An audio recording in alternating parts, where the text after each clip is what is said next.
மாயம் நிறைந்த இலங்கையின் வானம் மின்னலின் ஒளியில் பிரகாசிக்கிறது. அந்த ஒளிக்குள் பிறகிறான் ராவணன்.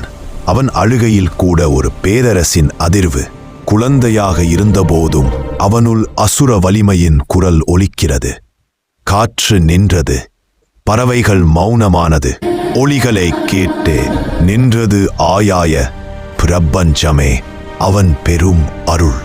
லங்கையின் பொற்று கோபுரங்கள் முன் அவன் சிம்மாசனத்தில் எழுந்து நிற்கிறான்.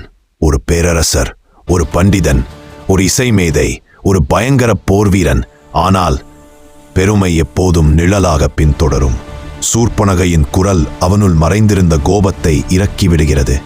சீதையை அபகரிக்கும் தவறான முடிவில் அவன் விதி இருளை பதிவு செய்கிறது. வானத்தில் அம்புகளின் பறக்கும் சத்தம், பூமியில் ரதங்களின் அதிர்வு, போர் தொடங்குகிறது.